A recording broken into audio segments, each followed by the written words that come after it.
Good morning students. In the previous class we have been discussed about the capacitor, combination of capacitor.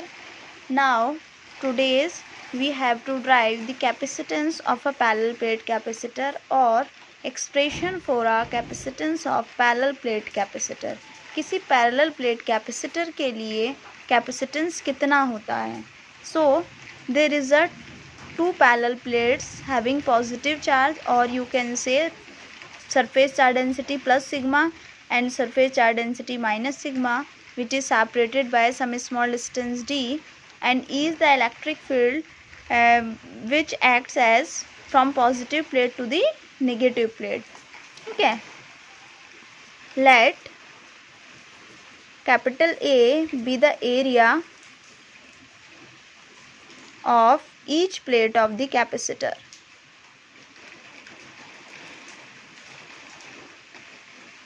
Capacitor की हमने हर एक plate का area कितना consider कर लिया, कैपिटल ए कंसिडर कर लिया कि ए जो है वो क्या है, प्लेट का एरिया है. सरफेस चार्ज डेंसिटी होती है sigma is equals to Q upon A.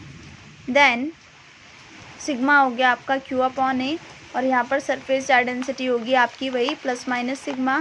तो अगर यहाँ से आप चार्ज लिखेंगे तो ये आ जाएगा sigma into A. Now electric field inside the parallel plate capacitor.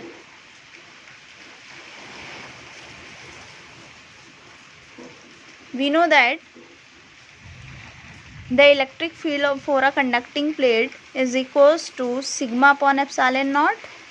ठीक है, अब अंदर देखते हैं. मान लीजिए कोई पॉइंट है P, इस पॉइंट P पर आपको इलेक्ट्रिक फील्ड बतानी है कितनी होगी, net electric field parallel plate capacitor के अंदर.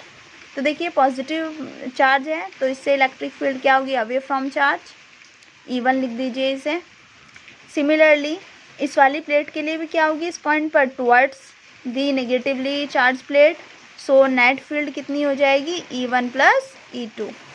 ठीक है, और कितनी होती है, sigma upon 2 epsilon not plus sigma upon 2 epsilon not, because हम मैग्नीट्यूड ले रहे हैं.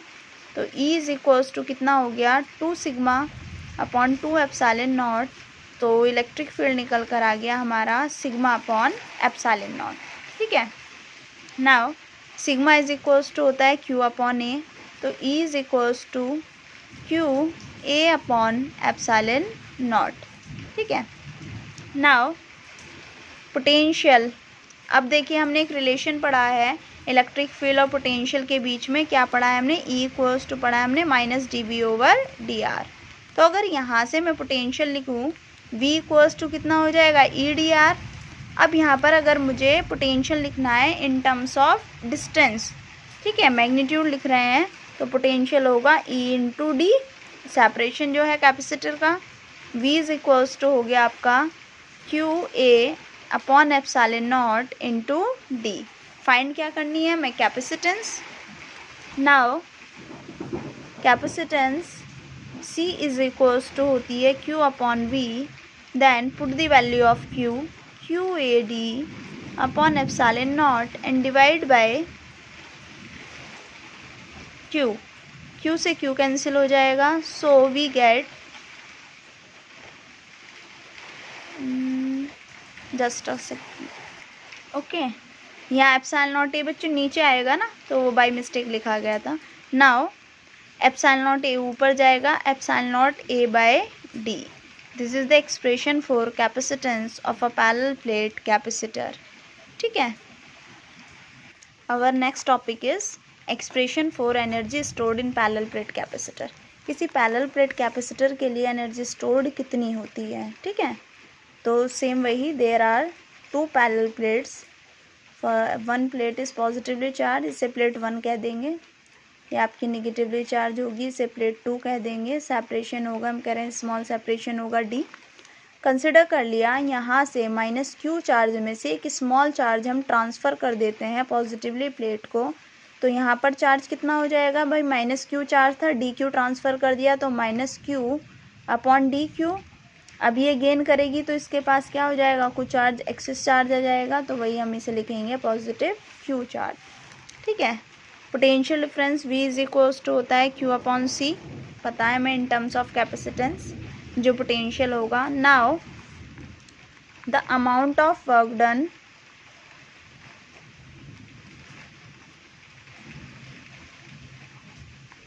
in moving charge dq from plate 2 to 1 कितना होगा? स्मॉल वर्क डन होगा, स्मॉल चार्ज है तो W इक्वल्स टू कितना होता है, पढ़ा है हमने फॉर्मूला जो होता है dW इज इक्वल्स टू, मतलब पोटेंशियल इक्वल्स टू होता है W अपॉन Q, तो dW कितना हो गया V into dq। Now put the value of V from equation 1, इसे इक्वेशन 1 कह दो, वैल्यू पुट कर दो। V कितना हो गया Q upon C into dq for total work done. Total work के लिए क्या करेंगे, इंटीग्रेट करेंगे, integrating on both the side 1 upon C Q dq। Total work done आ गया हमारा W dq। अब देखिए चार्ज के रिस्पेक्ट में इंटीग्रेशन कर रहे हैं तो C तो कांस्टेंट है, बाहर आ जाएगा, इंटीग्रेशन Q dq। याद करिए जब इंटीग्रेशन x dx होता है x स्क्वायर द पावर 2, तो dq भी कितना होगा, W is equals to 1 upon C Q square by 2। This work is stored in the form of energy stored in a parallel plate capacitor represented by U 1 upon 2 Q square by, या 1 upon 2 या Q square by 2C। This is the first expression of energy stored in a parallel plate capacitor if Q equals to होता है CV। अब अगर आप value यहाँ put करेंगे 1/2 Q की जगह CV, C square V square upon C cancel, ये आ गया आपका 1/2 CV स्क्वायर। ठीक है, एक फॉर्मूला आपका ये आ गया, U इज इक्वल्स टू 1/2 या half CV square. Again if U is equals to, इसे मैं लिख दूँ 1/2 CV और into V। Q equals to CV होता है तो इसकी जगह Q पुट कर देंगे, तो 1/2 Q into V। So total there are 3 formulas for energy stored in a parallel plate capacitor. You can apply Q square by 2C or apply 1/2 C half C 1/2 CV square या half CV square और 1/2 या half Q into V. Okay. Now it is very important topic. इसी में है बच्चों ये आपका जो आपका एनर्जी स्टोर्ड है के expression for energy density in a parallel plate capacitor. तो एनर्जी डेंसिटी होती है हमारी स्मॉल यू से रिप्रेजेंट करते हैं total energy upon per unit volume, या energy stored per unit volume is called the energy density and it is represented by small U. So small U is equals to capital U upon V. Capital U upon V कितना हो गया आपका volume, तो parallel plate capacitor के लिए volume कितना लिख सकते हैं हम, वॉल्यूम हो जाएगा एरिया इंटू सेपरेशन। ए इंटू डी कैसे लिखा है बच्चों, देखिए इधर हम डायमेंशन से देखते हैं, एरिया की डायमेंशन है मीटर स्क्वायर और डी जो है डिस्टेंस, इसकी भी डायमेंशन है मीटर, तो ऑल ओवर डायमेंशन कितनी हो गई मीटर क्यूब। दैट मीन्स ये डायमेंशन किसको रिप्रेजेंट कर रही है, वॉल्यूम को रिप्रेजेंट कर रही है। तो now you can write energy density is equals to U upon A into D. Now U कितना होगा आपका half C V square upon A into D. ठीक है, जो आपने एनर्जी अभी निकाली है एनर्जी स्टोर्ड कितनी होती है, u is equals to V equals to कितना पढ़ा है हमने e इंटू डी। ठीक है, पुट कर दो half C V square sorry C e into D का whole square upon A D. u is equals to 1/2 c into E square upon D square upon A D. D से D cancel हो जाएगा, u is equals to 1/2 c E square upon A. We know that capacitance for parallel plate capacitor epsilon naught A by D होती है। ठीक है, D B यहाँ पर square था, तो u is equals to 1/2c की जगह पुट करेंगे आप epsilon not a by D into E square D, D से डी कैंसिल हो जाएगा, ठीक है, a से अपॉन में a भी था ना, यहाँ से a से a कैंसिल हो जाएगा। Now you get the formula energy density for parallel plate capacitor U equals to half epsilon naught E square. It is a very important relation for the energy density in a parallel plate capacitor, half epsilon naught E square. Now our next topic is dielectrics. A dielectric is essentially an insulator which can be polarized through small localized displacement of its charges. जो dielectric है बच्चों, you can say dielectrics are the partially insulators.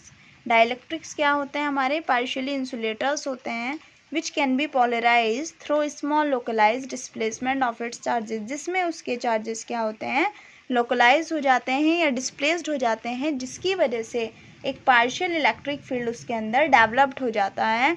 For example जैसे glass है, wax है, rubber है, water है, कोई भी जो आपका इंसुलेटर है उसको ही हम डाइलेक्ट्रिक कहते हैं। लेकिन अगर बहुत हाई फील्ड अप्लाई करने पर अप्रॉक्सीमेट 10⁻7 अगर आपकी क्या है 10⁻7 आपकी वोल्ट पर मीटर इलेक्ट्रिक फील्ड अप्लाई कर रहे हैं, तो इतनी फील्ड अप्लाई करने पर अगर आपके चार्ज लोकलाइज हो रहे हैं तो हम कहेंगे वो आपके डाइलेक्ट्रिक्स हैं।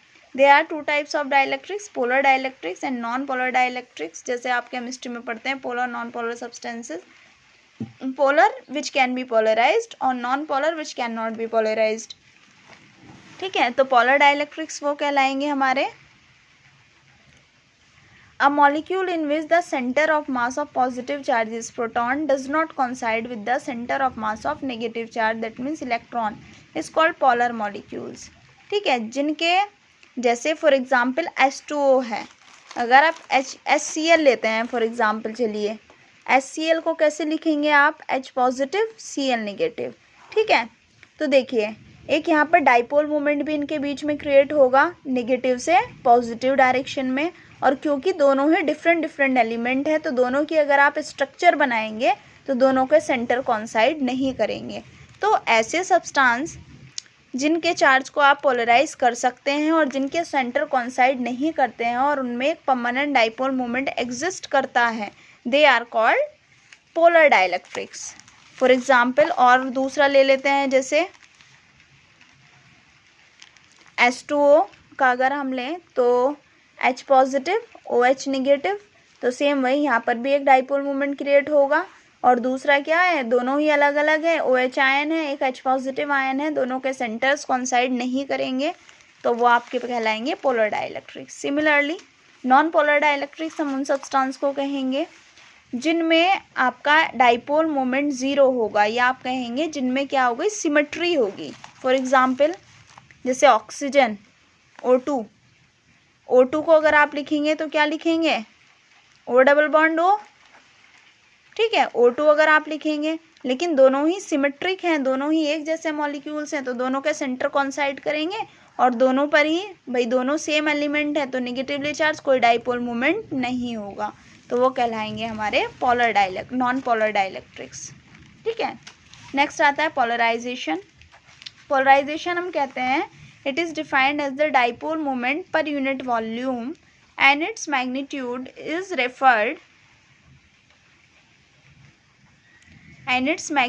Is referred towards polarisation density.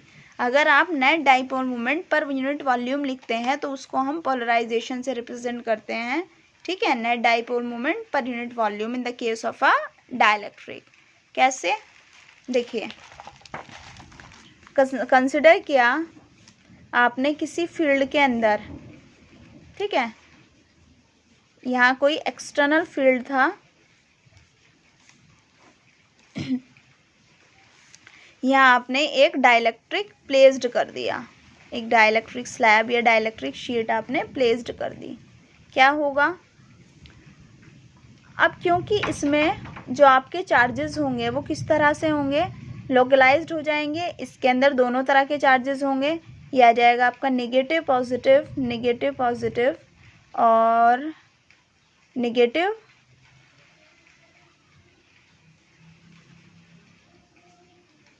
Negative positive, यहाँ नेगेटिवली चार्ज था, सॉरी। सिमिलरली ऐसे ही यहाँ पर नेगेटिव पॉजिटिव, नेगेटिव पॉजिटिव, तो आप क्या देखेंगे, देखिए ये वाले चार्ज, मिडिल वाले चार्ज तो मिलकर न्यूट्रलाइज हो जाएंगे, बस एंड्स पर क्या बचेगा, ठीक है, यहाँ बचेगा आपका नेगेटिवली चार्ज और यहाँ बचेगा आपका पॉजिटिवली चार्ज। दैट मीन्स जो आपका डाइलेक्ट्रिक स्लैब है उस पर अपोजिट चार्ज इंड्यूस्ड हो गए, जिसकी वजह से इसके अंदर, इस शीट के अंदर एक अपोजिट इलेक्ट्रिक फील्ड क्रिएट हो गया, ठीक है। ये अपोजिट फील्ड किसकी वजह से क्रिएट हुआ है, due to the localise of the charge of the dielectric. Dielectric के जो चार्ज थे वो लोकलाइज्ड हो गए, डिस्प्लेस हो गए हैं with the presence of an external electric field, ठीक है। तो इस प्रोसेस को पूरे हम पोलराइजेशन कहते हैं, और पोलराइजेशन को कैसे डिफाइन करते हैं, जो नेट डाइपोल मोमेंट एग्जिस्ट करेगा पर यूनिट वॉल्यूम, उसको हम पोलराइजेशन कहते हैं, ठीक है। आई होप ये आपको क्लियर हुआ होगा। आगे फर्दर जो डेरिवेशन है आप लोग इसको ट्राई करें, फिर भी कोई प्रॉब्लम आती है तो we will discuss in the group, okay.